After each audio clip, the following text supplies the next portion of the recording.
Please join me for the Pledge of Allegiance.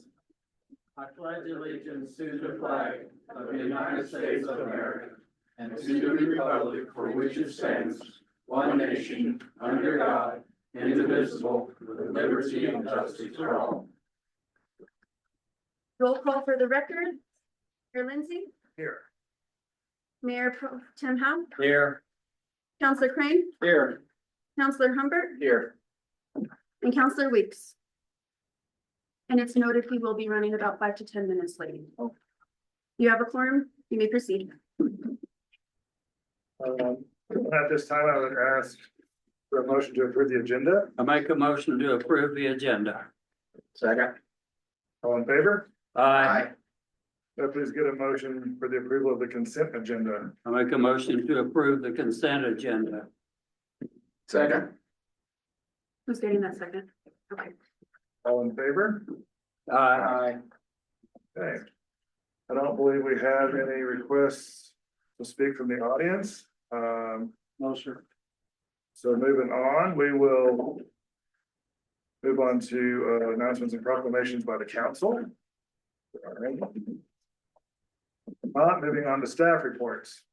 Up first, we have Police Chief Jerry Hogre.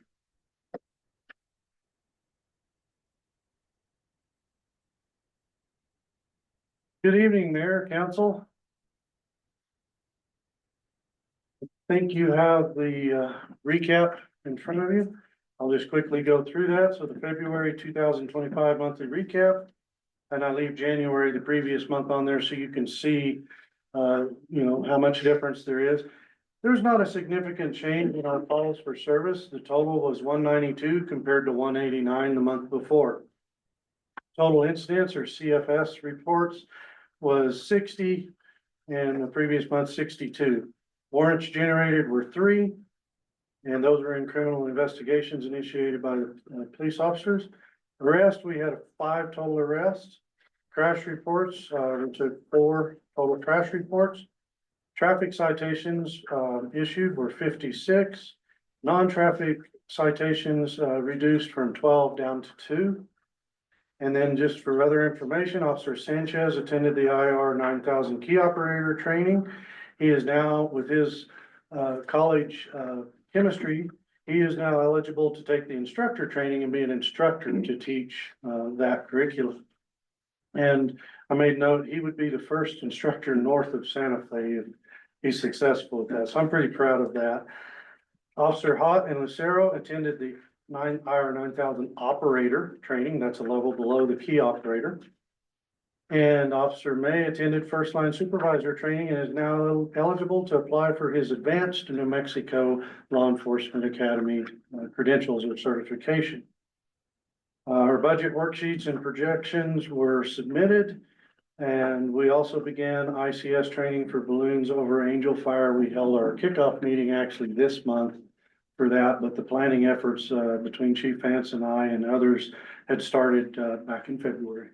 Can you explain to the council and make sure they know, since we have some new councilors, what ICS is? Absolutely.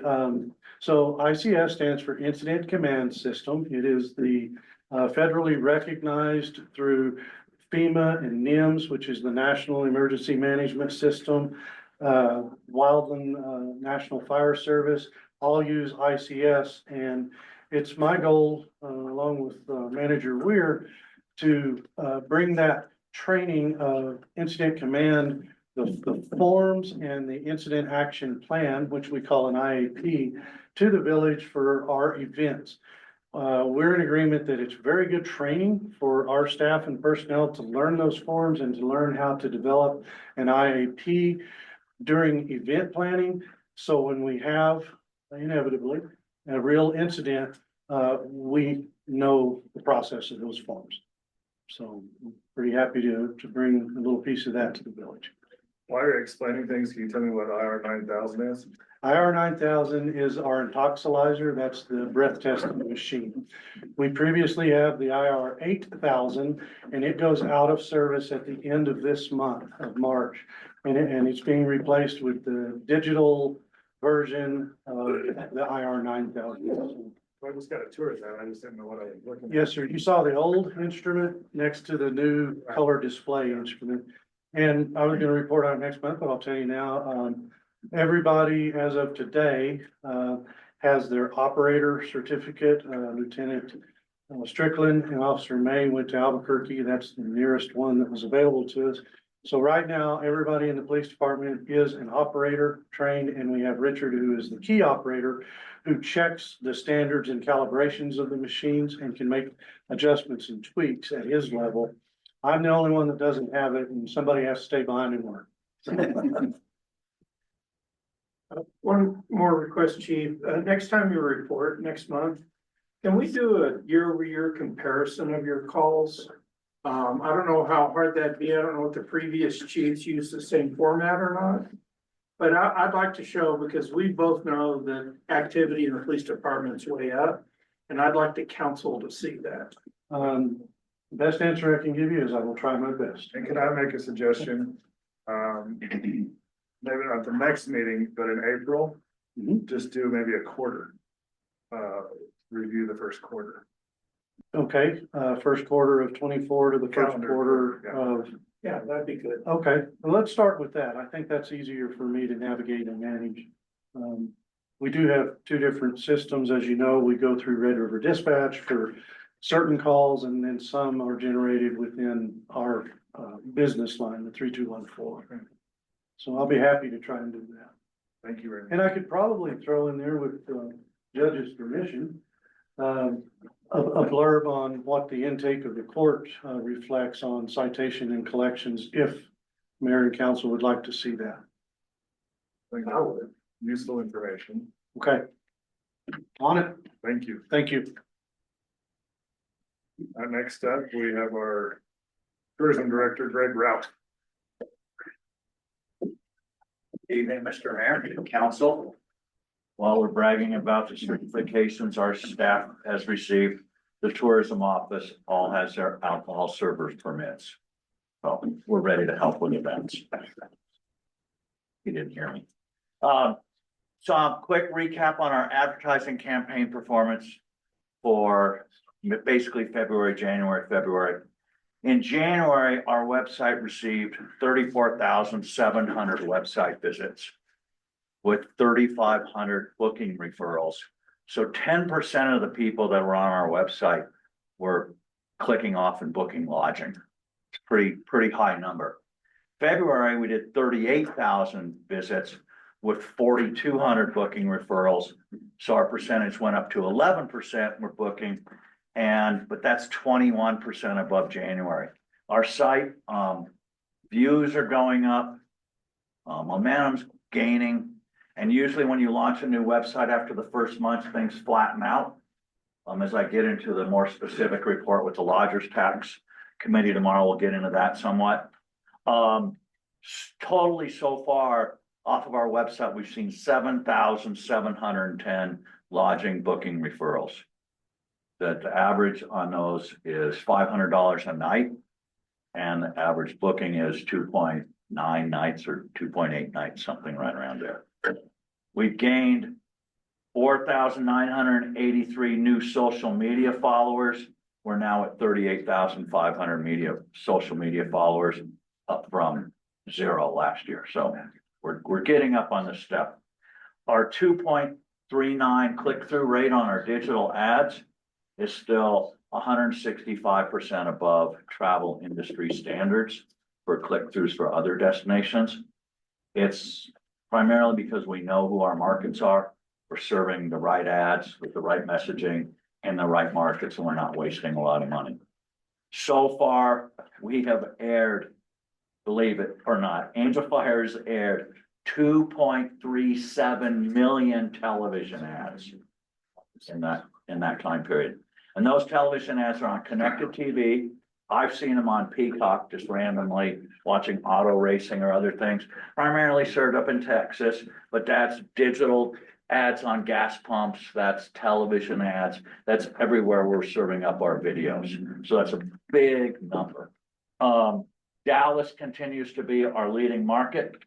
San Antonio is outperforming their market size. We shifted money After seeing January's results, we shifted money out of Albuquerque into San Antonio, and San Antonio is still outperforming their market sizes. It's almost like that's our little honey hole we found.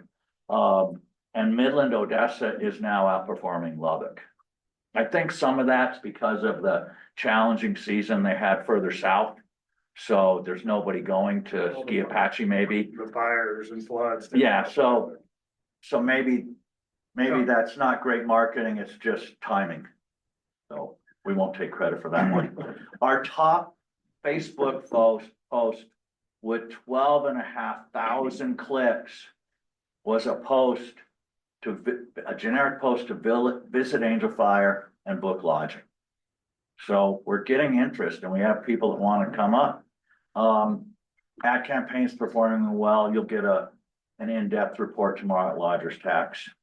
Our events, you've seen an event schedule that's come out. We're getting closer and closer to putting bigger and better events out. The Fabulous Thunderbirds have confirmed.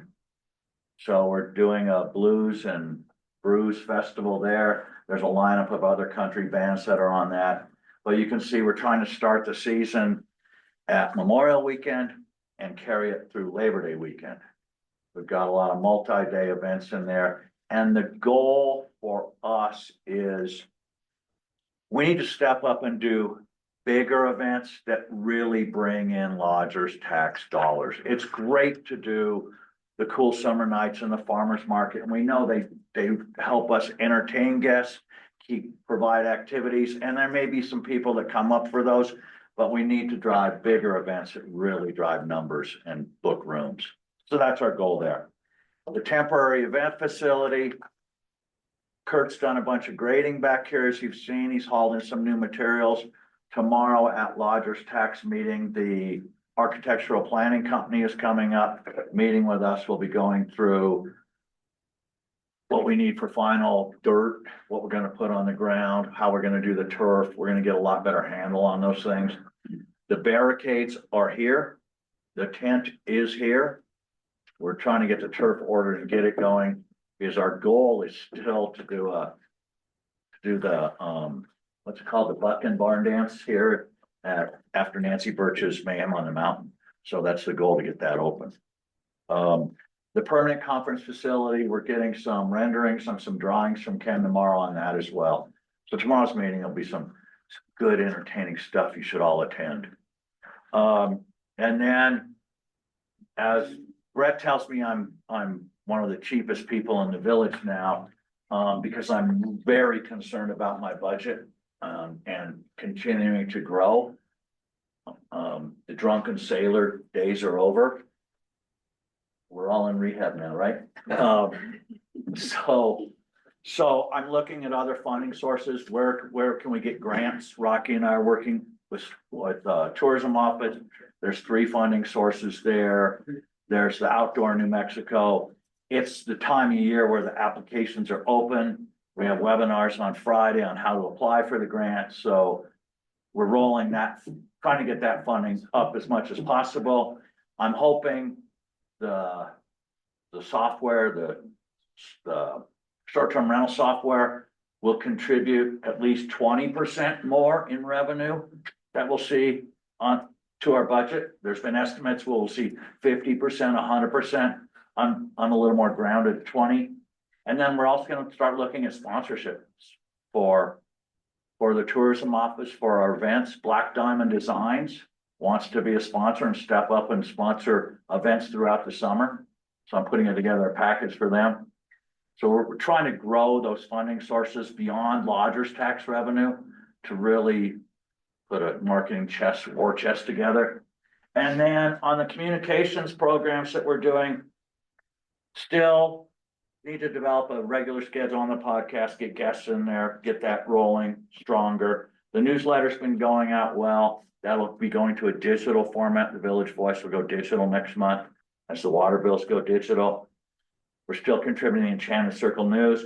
And the next communication program we're gonna do is all these projects we have going around the village, whether it's temporary event facility, workforce housing, whatever it is. I'm gonna go out there We're gonna build web pages for each of those projects with renderings on the village website.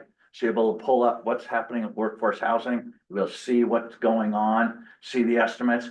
But on the actual site where the workforce housing is happening, we'll be putting up banners.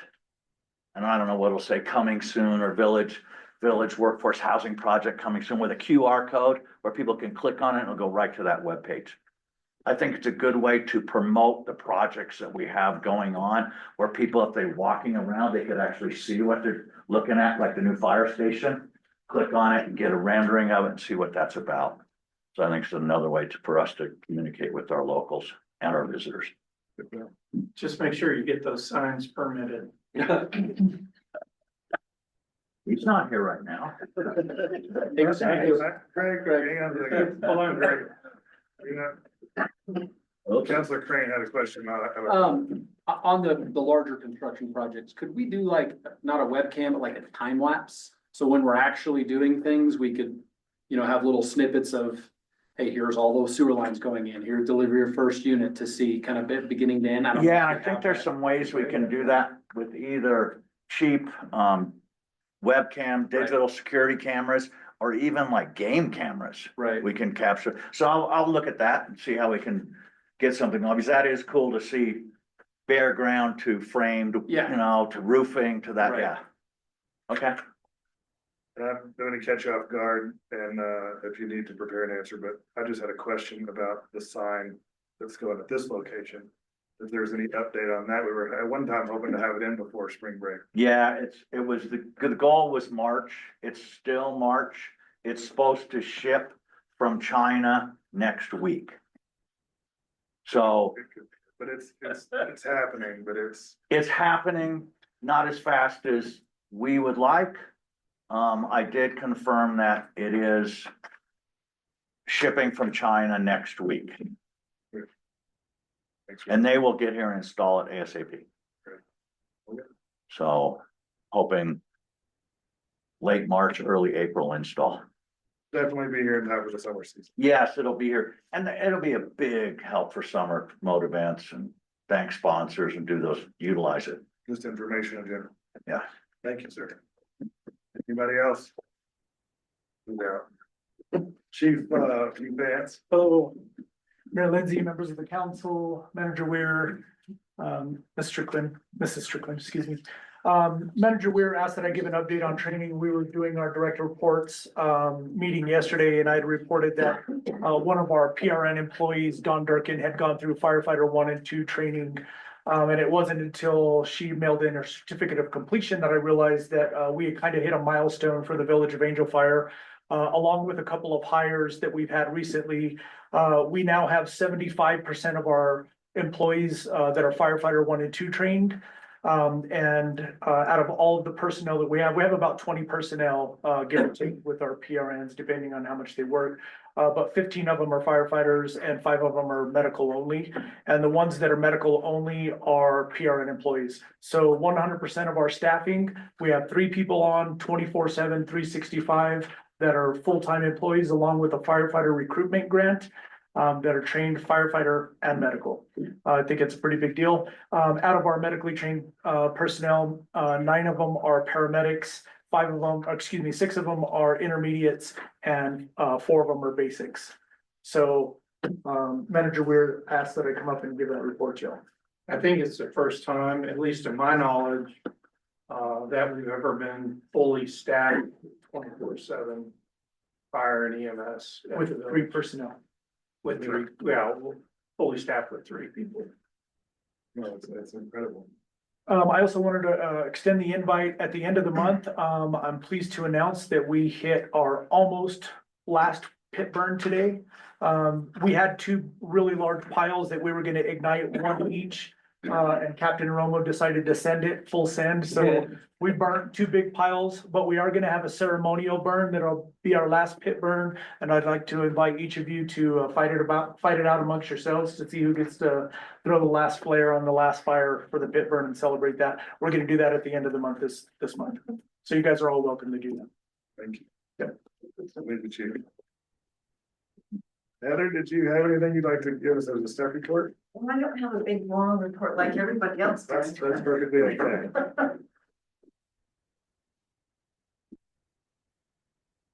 Mayor, council, manager Weir. We started collecting, well, Caroline's been collecting the short-term rental permit fees. And we have another meeting with the short-term rental software on Thursday, an update as to where the progress is. So now that the ordinance has passed, they're finishing out the build, so it should be up and running shortly. I talked to the auditors and they're still working on the short-term rental audit. And. Is that the lodger's tax audit? Yeah, the lodger's tax audit. And other than that, we had some personnel issues in finance, but we'll work through them and get fully staffed again. And right now we're just trying to keep our heads above water, so. As usual. Yeah. Any questions for? You know, one was just, I know y'all are sending out the letters for the short-term rental applications. I know with the fees, is there a way, cause I know some of those fees that they go towards, their percentage goes towards workforce housing and stuff like that. We're putting it in one fund and the council will decide on what percentage goes to workforce housing and. I didn't know if there was any way to put notes in those, so owners know that this money's going, towards.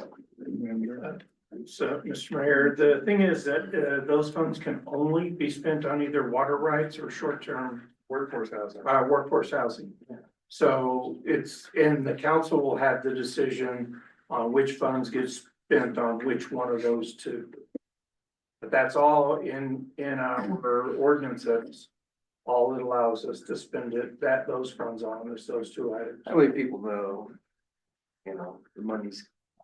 Add some. Counselor Weeks, in all our communications we've done on the short-term rental program changes, the podcast and the Village Voice, we have conveyed that the permit fees go to those two programs. I knew that, Yeah, we're trying to make sure that word gets out, Yeah. that it's not just coming back to my budget to be blown on advertising. Mr. Mayor, we did it this way, we kind of left it open for the council to decide, because I didn't want to tie our hands and then have money we couldn't use when we needed it somewhere.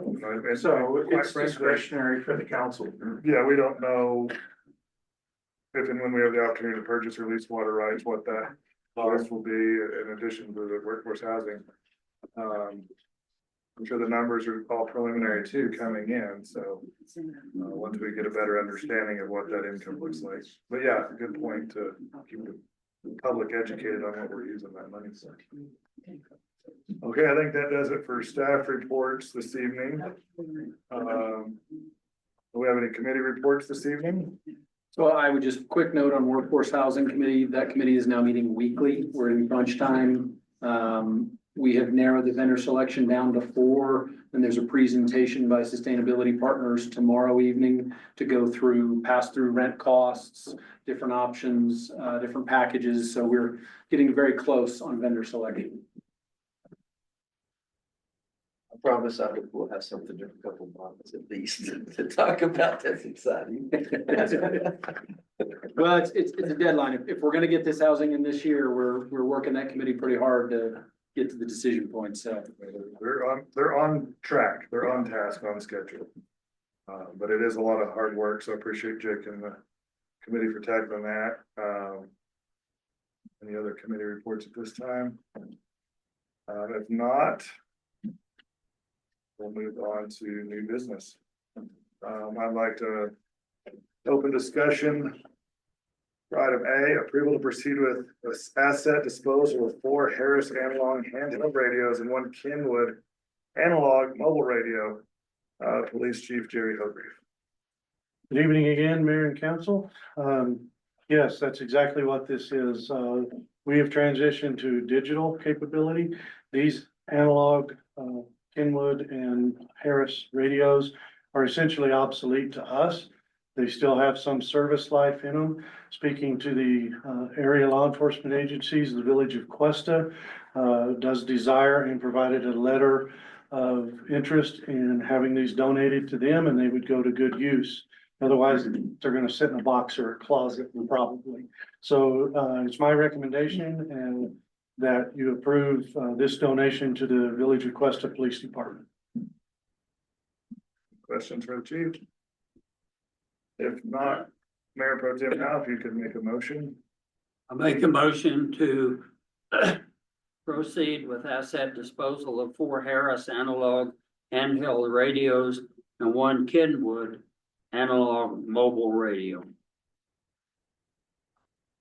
Second. Roll call vote on item A. Mayor Pro Tem Howe, Aye. Counselor Crane, Aye.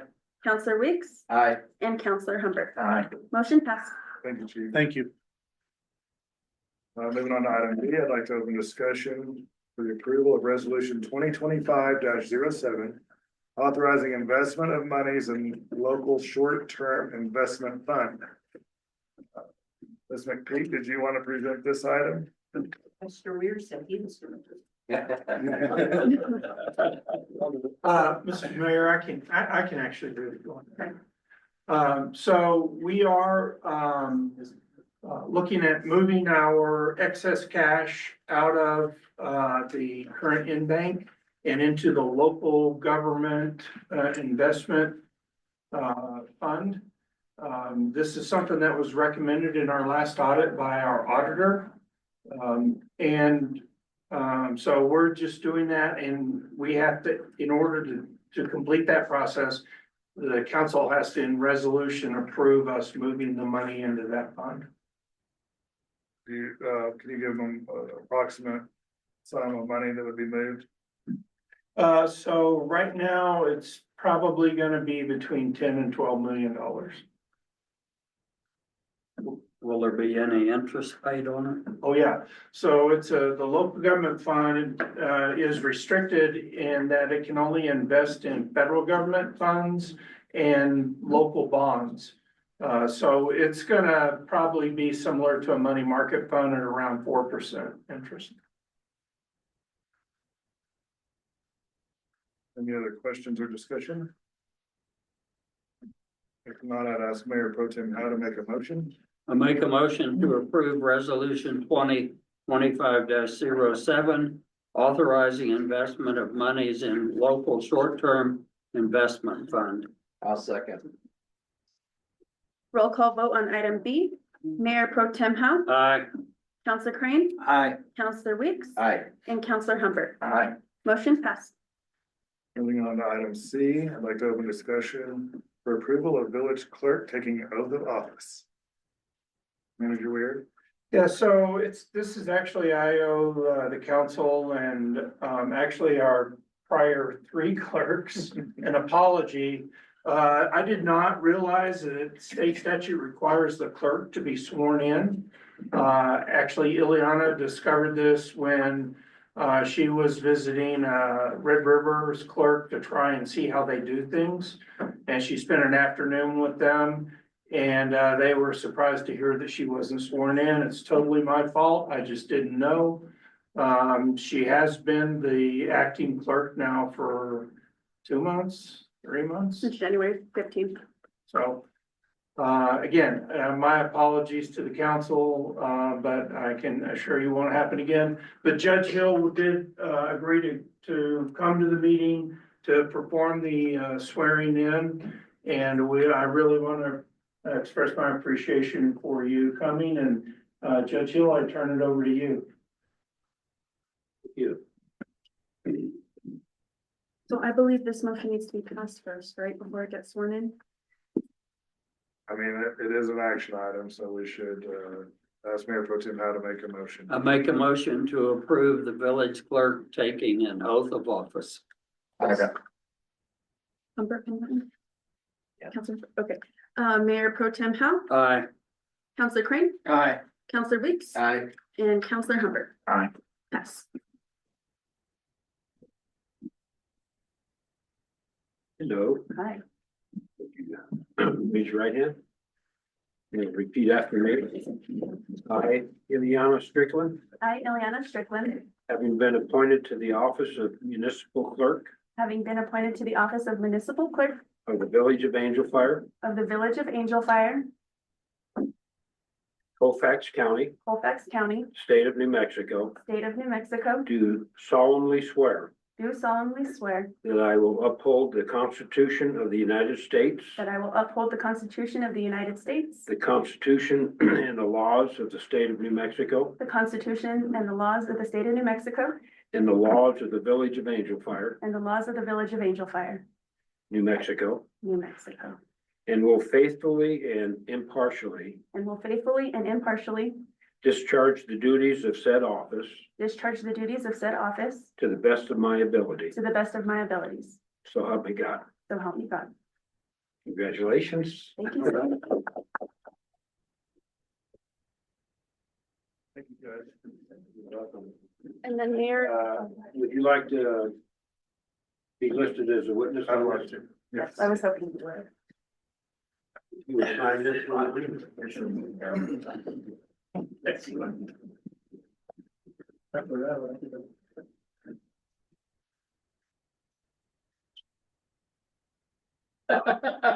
Don't mess that up. It's gonna be in all the pictures if you did.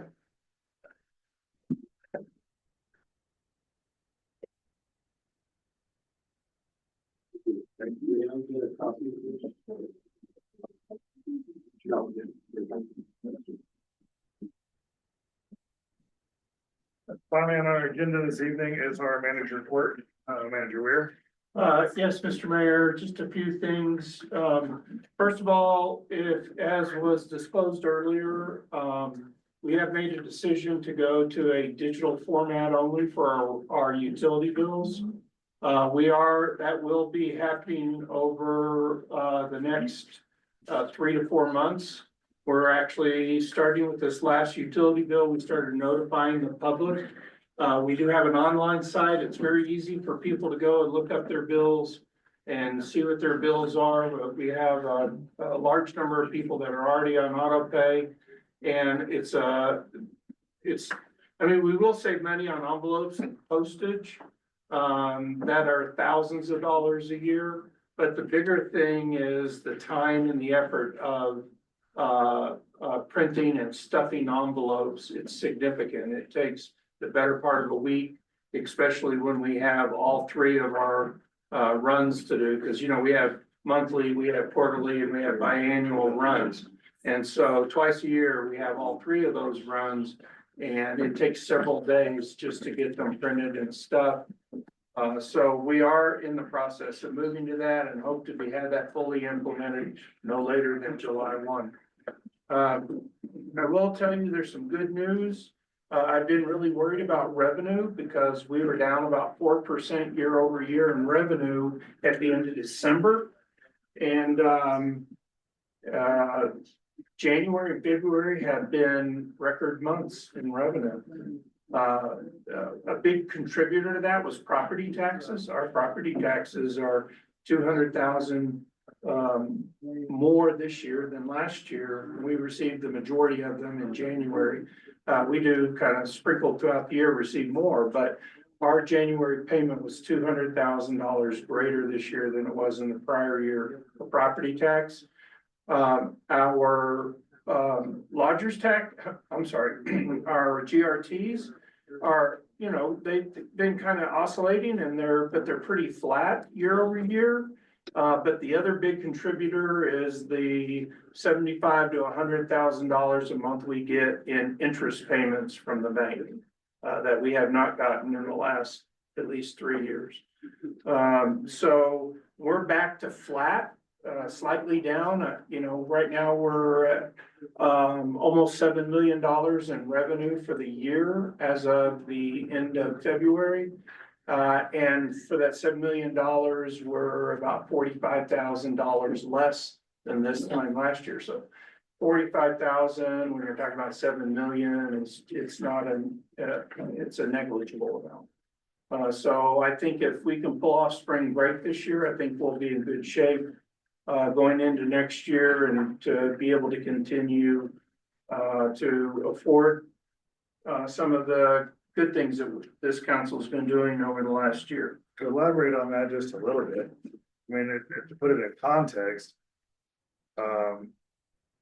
Unofficial sources have seen this, though, that this is the fourth worst snowfall on record. This year, this season. And so to be flat on a less than ideal snow year, I think, there's a lot to be said for. The only other thing I can attribute it to would be, the marketing efforts that have been, put forth over the last few months. So I don't know what else to attribute that to. I would give, marketing 85% of the credit, to be honest. I think the fact that our southern neighbors have had just as bad, if not a worse year with snow, has helped us a little bit, push some of the people from Lubbock and from Midland here that were previously going to Ski Apache. But not only that, if you would, Director Ralph. Prior to the meeting, I heard a statistic, and correct me if I'm wrong, or I'll let you just, but compared to the others, the ski areas in the state. I understood that you're down and we're slightly up. Yeah, the sense that I'm getting from the others, the Pajaritos and all the other resorts, Red Rivers and everybody else, they're down 25-30% this year. Comparatively to last year. Angel Fire Resort's about flat with last year. Dropped down a little bit the first 2 days of this week, but their occupancy numbers come back up starting Wednesday, Thursday, they go up again. Owens at 95% occupancy next week. So next week is really, it's gonna be the tell of how we come out. But if you look at how Angel Fire's done compared to the other mountain communities, we've done well. And it's the first time in my life where I can actually say, I think advertising is working. It wasn't snow. It was usually when there's a good year, it's always the snow. And when there's a bad year, it's always marketing. Well, if we had bad snow and good marketing, then we're gonna have a flat year. that is true.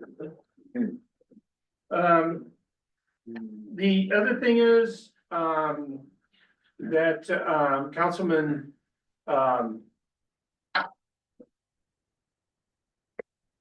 Crane, I was trying to call you Weeks.